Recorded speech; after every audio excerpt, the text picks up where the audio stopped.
നോക്കിക്കേ, അടിപൊളി ചക്കയാണ്, അടിപൊളി ചക്കയാണ്. ഈ വർഷത്തെ ഏറ്റവും വലിയ ചക്കയാണ്. ഈ വർഷത്തെ തന്നെയല്ല, നമ്മുടെ പ്ലാവിലെ ഉണ്ടായിട്ടുള്ള ഏറ്റവും വലിയ ചക്കയാണ് ഇത് കേട്ടോ. നോക്കിക്കേ. അപ്പൊ ഇത് നമ്മൾ ഇന്ന് മുറിക്കാനായിട്ട് പോവുകയാണ്. അപ്പൊ ഇത് കഴിഞ്ഞ ദിവസം ഒരു 4 ദിവസത്തിന് മുന്നെയാണ് ഇട്ടത്. ഇടാൻ വേണ്ടിയിട്ട് വലിയ പാടുപെട്ടു. ഒരുപാട് ഉയർത്തി കിടന്നതാണ്. തോട്ടിയിൽ അരുവയൊക്കെ വെച്ച് കെട്ടിയൊക്കെയാണ് നമ്മുടെ ചക്ക ഇട്ടിട്ടുണ്ടായിരുന്നുള്ളത്. ഇവിടെ ഒന്ന് ചെറിയൊരു വിള്ളലൊക്കെ ഉണ്ട്. നമുക്കിത് മുറിച്ച് അനിയന്മാരുടെ വീട്ടിലോട്ടും ഒക്കെ കൊടുക്കണം. പിന്നെ നമുക്ക് എടുക്കണം. എന്തായാലും പൊളിച്ച് നോക്കാം. കഴിഞ്ഞ ദിവസം മുറിച്ചപ്പോഴത്തേക്ക് വേറെ ചെറുത് മുറിച്ചപ്പോൾ നല്ല മധുരമുള്ള ചക്കയായിരുന്നു, കളറും ഉണ്ടായിരുന്നു. ഇത്തവണ എങ്ങനെ ഇരിക്കുമെന്ന് നോക്കാം.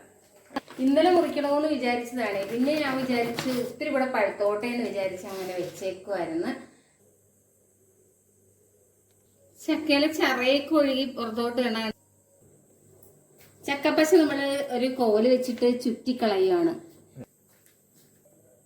ചക്ക നമ്മൾ നെടുകെ പുളക്കുവാണ്. അടിപൊളി ചക്കയാണ്, അടിപൊളി ചക്കയാണ്. ശരിക്കും പൊല്ല ഒട്ടും തന്നെ ഇല്ലാത്ത ചക്കയാണ്. കണ്ടോ, സൂപ്പറായിട്ട്. ഇതില് ചുള മാത്രമായിട്ടിരിക്കണം. പൊല്ലെന്ന് പറഞ്ഞ സംഭവം ഇല്ല. ആദ്യമേ 2-3 ചുള എടുത്ത് വീതി വെക്കുവാണ്. കാരണം നമ്മുടെ ഈ പ്ലാവൊക്കെ നമുക്ക് സമ്മാനിച്ചത് നമ്മുടെ അപ്പനപ്പൂപ്പന്മാരൊക്കെ ആണല്ലോ. അപ്പൊ അതുകൊണ്ട് നമ്മൾ ആദ്യമേ തന്നെ 2-3 ചുള എടുത്ത് വീതി വെക്കുവാണ്. അപ്പൊ നമ്മുടെ ചക്കയൊക്കെ മുറിച്ചെടുത്ത് ഇനി അനിയന്മാർക്ക് കൊടുക്കാനായിട്ട് പോവുകയാണ്. അപ്പൊ 2 പേരുടെ വീട്ടിലോട്ട് ഒരേ കഷ്ണം കൊണ്ടേ കൊടുക്കാം. നമുക്കിപ്പൊ സന്ധ്യയായി എങ്കിലും ഇപ്പൊ തന്നെ അങ്ങോട്ട് കൊടുത്തേക്കാം. അപ്പൊ നമുക്ക് കൊണ്ടേ കൊടുത്തിട്ട് വരാം. കുഞ്ഞുട്ടി ചക്കയില്ല.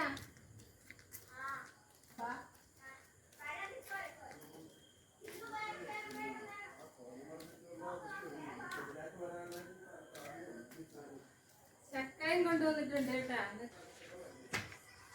കുഞ്ഞൂനാണ് ചക്ക കൊടുക്കണത്. പിടിച്ചു കുഞ്ഞുട്ടിക്ക് കൊടുത്ത് ചക്ക കൊണ്ട് കഴിച്ചോട്ടാ. നമുക്ക് ചക്ക കൊടുക്കാൻ നമുക്ക് ചക്ക കൊടുക്കാൻ പോയി.